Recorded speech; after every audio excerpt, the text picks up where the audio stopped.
दुनिया में दान जैसी कोई संपत्ति नहीं, लालच जैसा कोई रोग नहीं, अच्छे स्वभाव जैसा कोई आभूषण नहीं और संतोष जैसा कोई सुख नहीं।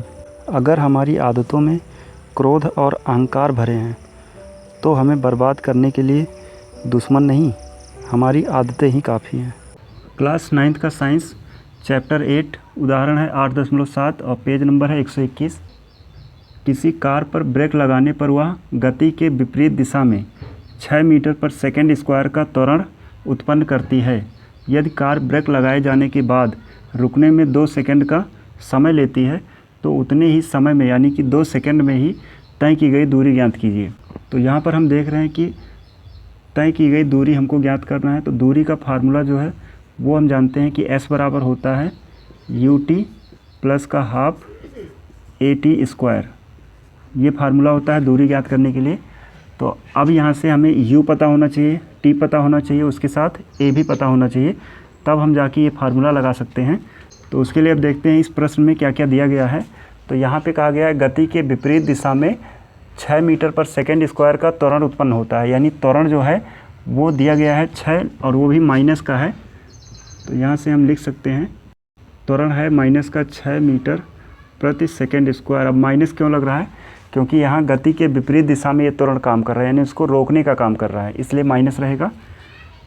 यदि कार ब्रेक लगाए जाने के बाद रुकने में 2 सेकंड का समय लेती है, यानी यहाँ पे जो समय दिया गया है ये है 2 सेकंड। अब यहाँ देख रहे हैं कि कार ब्रेक लगाए जाने के बाद रुकने में 2 सेकंड का समय ले, यानी 2 सेकंड बाद वह रुक जाती है ना, यानी इसका जो अंतिम वेग है,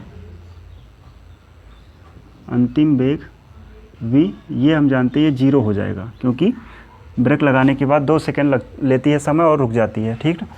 और यहाँ से हम नहीं जानते हैं कि प्रारंभिक वेग कितना है इसका, क्योंकि इसके बारे में कोई चर्चा ही नहीं है। प्रारंभिक वेग जिसको u कहते हैं ना, ये दिया ही नहीं गया है। तो अब यहाँ से देखो हमको त्वरण a पता है, समय t पता है, अंतिम वेग v पता है, तो और u निकालना है। तो इन सबको मिला के हम जानते हैं कि गति का जो प्रथम समीकरण होता है v = u + at। इसमें रख के हम u निकाल सकते हैं। जैसे यहाँ v जो है 0 है, u नहीं पता है, प्लस का a माइनस का 6 है और गुणे में समय जो है वो 2 सेकंड है। अब यहाँ से सॉल्व करें तो 0 बराबर u माइनस का, क्योंकि ये माइनस और प्लस का गुणा माइनस, 2 और 6 का गुणा 12 हो जाएगा। और यहाँ से 12 को उधर भेज दें या कह लो u को इधर भेज दें तो u बराबर हो जाएगा 12 मीटर प्रति सेकंड। ये है इसका प्रारंभिक चाल, यानी कि कार जो है ब्रेक लगने से पहले किस स्पीड से चल रही थी, तो 12 मीटर पर सेकंड की चाल से। तो अब इन सब की हेल्प से हम लोग को निकालना क्या है, तय की गई दूरी। तो दूरी का फार्मूला ये है s बराबर, अब u यहाँ पे 12 है, इसको लिख दिए, गुणे t, समय है 2 सेकंड, प्लस का 1/2 इंटू में a जो है यहाँ पे दिया गया है माइनस का 6 और गुणे में t स्क्वायर यानी 2 का स्क्वायर। अब इसको सॉल्व किया जाए तो s बराबर हो जाएगा 12, 2 का गुणा 24 माइनस, क्योंकि ये माइनस और ये प्लस का गुणा माइनस हो जाएगा। और इस 2 से हम चाहें तो इसको कैंसिल कर दिए तो 3 आ जाएगा, यानी 3 इंटू और 2 का स्क्वायर हो जाएगा 4। तो s बराबर मिलेगा यहाँ पे 24 माइनस का 4 × 12, तो s बराबर आ जाएगा 12 और दूरी का मात्रक मीटर यहाँ पे। अतः यहाँ लिख सकते हैं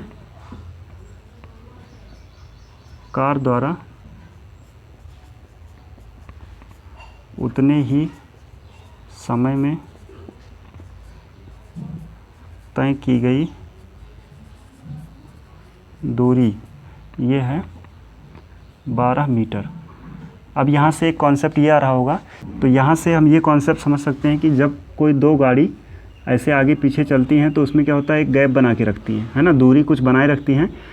ऐसा क्यों करती हैं? क्योंकि अब देखो यहीं पे क्या हुआ, जब ब्रेक लगाए हैं उसके बाद भी ये 12 मीटर चल चुकी है, यानी रुकने से पहले 12 मीटर चल चुकी है ना। तो अगर ये गैप नहीं बना के रखेंगे तो क्या होगा, ब्रेक लगाएंगे तब भी जाके ये आगे वाली गाड़ी में लड़ जाएंगे।